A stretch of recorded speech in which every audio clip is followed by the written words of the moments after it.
നിറച്ച് കാറ് കൂടി കിടക്കുക കേട്ടോ. അപ്പോൾ ഇന്നലെ രാത്രി നല്ല രീതിയിൽ പെയ്തിട്ടുണ്ടായിരുന്നു. അപ്പോൾ ഇന്നും മഴയാണെന്നാണ് തോന്നുന്നത്. അപ്പോൾ വേദാമാധവത്തിൻ്റെ പുതിയൊരു വീഡിയോയിലേക്ക് എല്ലാവർക്കും സ്വാഗതം. അപ്പോൾ നമ്മൾ ഇന്നലെ നല്ല മഴ പെയ്തു. അപ്പോൾ ഇന്ന് ഇവിടെ നല്ല തണുപ്പൊക്കെയാണ്. അപ്പോൾ എന്നിരുന്നാലും അമ്മ രാവിലെ എണീറ്റ് കുളിയൊക്കെ പാസ്സാക്കിയിട്ടതാ വന്നിരിപ്പുണ്ട്. നാമം ജപിക്കുക കേട്ടോ. അപ്പോൾ അമ്മ അവിടെ നിന്ന് നാമം ജപിക്കുകയാണ്. അപ്പോൾ ഞാൻ പയ്യെ എണീറ്റ് കഴിഞ്ഞാൽ പയ്യെ ഒന്ന് റൗണ്ട് അടിച്ചില്ല നടക്കും. എങ്ങനെ നമ്മൾ പുറത്ത് കുറച്ച് ചെടികളും കുഞ്ഞു കുഞ്ഞു ഫലവൃക്ഷങ്ങളും ഒക്കെ ഉണ്ടല്ലോ. അപ്പോൾ അതിനടുത്തെല്ലാം ഒന്ന് പോയി കറങ്ങിയിട്ടൊക്കെയാണ് ബാക്കി പരിപാടികളിലേക്ക് കിടക്കുക. അപ്പോൾ ഇതാ നമ്മുടെ പനിനീർ ചാമ്പ ആണിത് കേട്ടോ. നല്ല ഇത് ആപ്പിൾ ചാമ്പയെന്നും പറയുമെന്ന് എനിക്ക് തോന്നുന്നു. നല്ല ഗ്രീൻ ആപ്പിളിൻ്റെ ടേസ്റ്റാണ് ഈ ചാമ്പയ്ക്ക്. നിറച്ച് കായ്ച്ചിട്ടുമുണ്ട്, പൂത്ത് നിൽക്കുന്നുമുണ്ട് ഇനി കായുണ്ടാവാൻ. അതുപോലെ തന്നെ ഇതാ ഇദ്ദേഹം നമ്മുടെ ഒരു കൊച്ച് ഇനം വെള്ളരിയാണ്. അധികം വലുതാവില്ല, ചെറിയ ഇനമാണ്. പക്ഷേ നല്ല ടേസ്റ്റുള്ള വെള്ളരിയാണ്. നിറച്ച് കായിട്ടിട്ടുണ്ടാവും. അതുകൊണ്ട് തന്നെ ഇപ്പോൾ ഇത് പൂത്ത് വരുന്നുണ്ട് നല്ലപോലെ. ഇടയ്ക്ക് വെച്ചിട്ട് അങ്ങ് കീടശല്യം ഉണ്ടായിരുന്നു. അപ്പോൾ പിന്നെ നമ്മൾ ഈ ജൈവവളമൊക്കെ കൊടുത്തിട്ട് ഒരുവിധം ഹെൽത്തി ആയിട്ട് ഇപ്പോൾ നിൽപ്പുണ്ട്.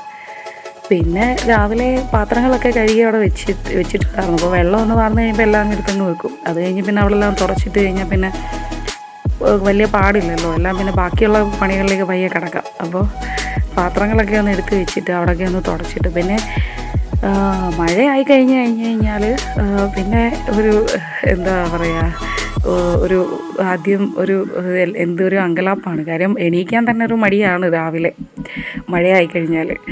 മഴയത്ത് പുതച്ചു മൂടി കിടന്നുറങ്ങുന്ന സുഖമൊന്നും വേറെ തന്നെയല്ലേ. അപ്പോൾ ഇവിടെ മഴ സമയത്ത് ഉള്ളൊരു ഗുണം എന്താണെന്ന് വെച്ചാൽ നല്ല കാറ്റുണ്ടാവും. കാറ്റുള്ളപ്പോൾ അപ്പുറത്ത് പറമ്പിൽ നിന്നൊക്കെ മാമ്പഴം ഇഷ്ടം പോലെ കിട്ടും കേട്ടോ. അപ്പോൾ അപ്പുറത്തെ പറമ്പെന്ന് പറയുന്നത് നമുക്കിവിടെ ഒരു മാവേ ഉള്ളൂ. ആ മാവിൽ നമ്മളിൽ ചട്ടിയിൽ വെക്കുന്ന ഇനം മാവ്, ചെറിയ ഇനം മാവാണ്. പക്ഷേ അത് ഒരു തവണയേ അത് കായ്ച്ചിട്ടുള്ളൂ. 2 കാ പിടിച്ചിട്ടുണ്ടായിരുന്നു. പക്ഷെ നല്ല മാങ്ങയായിരുന്നു. പക്ഷെ പിന്നെ കായ്ച്ചിട്ടില്ല അത്.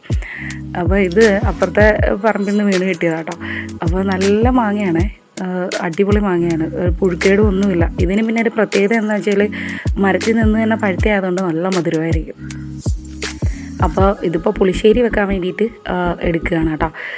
മാങ്ങ വെച്ചിട്ട് മെയിനായിട്ടും അത് പച്ചമാങ്ങയായാലും പഴുത്ത മാങ്ങയായാലും ഇവിടെ മെയിനായിട്ടും മാങ്ങാ വിഭവങ്ങൾക്കൊരു പ്രത്യേക ഇഷ്ടക്കാർ തന്നെയാണ് ഇവിടെ ഉള്ളവർ. ഇത് മീനൂസ് ആയാലും ശരി, പിള്ളേരാണെങ്കിലും ശരി, മാങ്ങയും പിന്നെ ഒഴിച്ചേറിയോ അല്ലെങ്കിൽ പുളിശ്ശേരി, മാമ്പഴ പുളിശ്ശേരിയോ അതാണെങ്കിൽ പച്ചടിയൊക്കെ ആണെങ്കിൽ നന്നായിട്ട് ചോറ് കഴിക്കും. മാങ്ങ ചെറുതായിട്ട് മുറിച്ചെടുക്കുക. കാര്യം മറ്റേ ഇവിടെ ഉണ്ടമാങ്ങ ഉണ്ടല്ലോ, ചന്ദ്രക്കാര മാങ്ങ എന്നൊക്കെ പറയുന്നത്, അങ്ങനത്തെ മാങ്ങ ആണെങ്കിൽ നമുക്ക് സുഖമായിട്ട് മുഴുവത്തെ ഇട്ടിട്ട് ചെയ്യാം പുളിശ്ശേരിയിൽ. ഇച്ചിരി വലുതല്ലേ, അപ്പോൾ മുറിച്ചിരുന്നതായിരിക്കും നല്ലത്. മുറിച്ച് കഷ്ണങ്ങളാക്കിയിട്ട് നമുക്കിത് പച്ചമുളകും ഒക്കെ ചേർത്തിട്ട് വേവിക്കും ഒന്ന് ജസ്റ്റ്.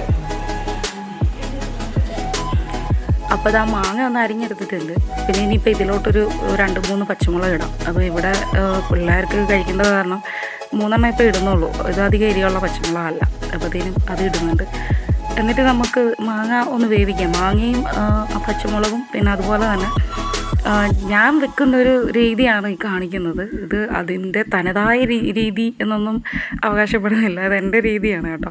അപ്പോൾ ഇത്തിരി വെള്ളവും കൂടെ ചേർത്തിട്ട് ഞാനിതിൽ കുറച്ച് മഞ്ഞൾപ്പൊടി, അതുപോലെ തന്നെ ഒരു ഇത്തിരി മുളക് പൊടിയും കൂടെ ചേർത്തിട്ടാണ് ഇത് വേവാൻ വെക്കുന്നത്. പിന്നെ ഇതിൻ്റെ കൂടെ എൻ്റേതായിട്ടുള്ള ഒരു ചെറിയ ടിപ്പുണ്ട്. അപ്പോൾ ഞാനത് മഞ്ഞൾപ്പൊടി ഇട്ടിട്ടുണ്ട്. അതുപോലെ തന്നെ അതിനകത്ത് മുളക് പൊടിയും കൂടെ ചേർത്ത് കൊടുക്കാം. കുറച്ചിട്ടാൽ മതി, മുളക് പൊടി അധികം ആകരുത്, ഒരു പിഞ്ച് അത്രേ ഉണ്ടാവുള്ളൂ. അപ്പോൾ ഇതാണ് സീക്രട്ട് ഇൻഗ്രീഡിയൻറ്റ്. അതായത് ഒരു 1/2 സ്പൂൺ പഞ്ചസാര ചേർത്ത് കൊടുക്കും. എന്നിട്ട് അരപ്പിനുള്ള ഉള്ളി, അതിനൊക്കെ തന്നെ മഞ്ഞൾപ്പൊടിയും ജീരകവും തേങ്ങയും കൂടെ അരപ്പിനായിട്ട് എടുത്ത് വെച്ചിട്ടുണ്ട് കേട്ടോ. അപ്പോൾ അതൊന്ന് അരച്ചെടുക്കുക. അപ്പോൾ ആ പഞ്ചസാര ഉപ്പ് ചേർത്തിട്ടില്ല കേട്ടോ. ആ പഞ്ചസാരയും മറ്റു പൊടികളും ചേർത്തിട്ട് മാങ്ങ നന്നായിട്ട് വെന്തിട്ടുണ്ട്. അപ്പോൾ മാങ്ങയുടെ മധുരവും അതിൻ്റെ പഞ്ചസാരയുടെ ഒരു പ്രത്യേക ടേസ്റ്റും കൂടെ കേട്ടോ. അടുത്ത അരപ്പ് അരച്ച് നല്ലപോലെ അരച്ചെടുത്തിട്ടുണ്ട്. അത് ഒഴിച്ചു കൊടുക്കുക. എന്നിട്ട് നമ്മൾ തീ നല്ലവണ്ണം കുറച്ച് വെച്ചിട്ട് ഈ അരപ്പ് നല്ലവണ്ണം ഒന്ന് വേവണം. കാര്യം ജീരകവും ഒക്കെ ചേർത്തേക്കുന്നതല്ലേ. അപ്പോൾ അതിൻ്റെ ടേസ്റ്റൊക്കെ ഒന്ന് കൃത്യം ആവാൻ വേണ്ടിയിട്ട് നമ്മളൊന്ന് ചൂടാക്കി എടുക്കുക. ഉലുവാപ്പൊടി ചേർത്ത് കൊടുക്കാം. കുറച്ച് 1/4 സ്പൂണോളം ഉലുവാപ്പൊടി ചേർത്തിട്ടുണ്ട്. അതുപോലെ തന്നെ ഒരു പിഞ്ചോളം കായപ്പൊടിയും ചേർക്കുന്നുണ്ട്. എന്നിട്ട് നല്ലപോലെ ഒന്ന് മിക്സ് ചെയ്ത് ഇളക്കിയിട്ട് അത് ചെറുതായിട്ടൊന്ന് ചൂടാവട്ടെ നല്ലപോലെ. ഇത് ടേസ്റ്റ് വൈസ് പറയാനാണെങ്കിൽ നല്ല ടേസ്റ്റാണ് കേട്ടോ. അച്ചാറും ഇത് മാത്രം മതി, അടിപൊളിയായിരിക്കും ഊണിന്. തൈരൊന്ന് മിക്സിയിൽ ഉടച്ചിട്ട് നല്ല കട്ടത്തൈരാണ് കേട്ടോ. തീ ഓഫ് ചെയ്തിട്ട് അല്ലെങ്കിൽ നല്ല സിമ്മിലിട്ടിട്ട് വേണം ഒഴിക്കാൻ. എന്നിട്ട് നമ്മളിതാ കടുക് വറുത്തിട്ട്, അപ്പം നമ്മൾ തൈര് ഒഴിക്കുന്നതിന് തൊട്ട് മുമ്പിട്ട് ഉപ്പ് ചേർത്തിട്ടുണ്ടായിരുന്നേ. അതിനാവശ്യമായിട്ടുള്ള ഉപ്പ് നോക്കിയിട്ട് ചേർക്കുക.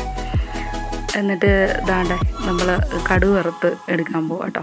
അപ്പം എൻ്റെ അടുത്ത് വറ്റൽമുളക് ഇല്ലായിരുന്നു. മിക്കപ്പോഴും ഇവിടെ സ്ഥിരം കാണാത്തൊരു സാധനമാണ് വറ്റൽമുളക്. കാര്യം വറ്റൽമുളക് ഇരുന്ന് കഴിഞ്ഞാൽ ഉള്ളിയും വറ്റൽമുളകും കൂടെ നമ്മൾ മുളക് ഇടിക്കുമല്ലോ, അങ്ങനെ ഇടിച്ച് കഴിക്കണ ഒരു ശീലം ഇവിടെ ഉണ്ട്. അപ്പോൾ അത് കാരണമാണ് വറ്റൽമുളക് കാണാത്തത്. അപ്പോൾ അതിന് ഞാൻ എന്താ കറിവേപ്പിലയും കടുകും കൂടെ വറുത്തിട്ടുണ്ട്. എന്നിട്ട് നമ്മൾ പുളിശ്ശേരിയിൽ ഒരു നുള്ള മുളക് പൊടി ഇട്ട് കൊടുത്തിട്ട് നമ്മൾ ആ കടുക് വറുത്തത് ഒഴിച്ചു കൊടുക്കുക കേട്ടോ. നല്ലൊരു മണമാണ് കേട്ടോ. ഇപ്പോൾ നല്ല ടേസ്റ്റ്. അപ്പോൾ ഇന്ന് ഇത്തിരി പരിപ്പ് കറി ഉണ്ടാക്കിയിട്ടുണ്ടായിരുന്നു അല്ലാണ്ട്. പിന്നെ അതുപോലെ തന്നെ ഇത് ഇച്ചിരി പുളിഞ്ചിക്ക അച്ചാറാണേ. അതുപോലെ നമ്മൾ ചാള വറുത്തതുണ്ടായിരുന്നു. പിന്നെ നമ്മുടെ മാങ്ങയിട്ട് തേങ്ങ അരച്ച ചാളക്കറി അടിപൊളിയാട്ടോ. പിന്നെ നമ്മുടെ മാമ്പഴ പുളിശ്ശേരിയും. പിന്നെ വിഷു അല്ലേ വരുന്നത്, അത് കാരണം കുറച്ച് ഇഞ്ചിപ്പുളി വെച്ചേക്കാമെന്ന് വെച്ചു. അപ്പോൾ ഇഞ്ചിപ്പുളി അടുപ്പത്ത് കിടക്കുന്ന തിളച്ച് വറ്റി വരണുണ്ട്. അപ്പോൾ അതൊക്കെ അങ്ങനെ നടന്നിട്ട് റെഡി. ഇന്ന് ഞങ്ങളുടെ ഇതൊക്കെയായിരുന്നു ഊണിന്. ഒരാൾ നിന്നതോ വാങ്ങാണ്ടി കൊള്ളാം. മധുരം ഉണ്ടോ? നല്ല മധുരം ഉണ്ടോ?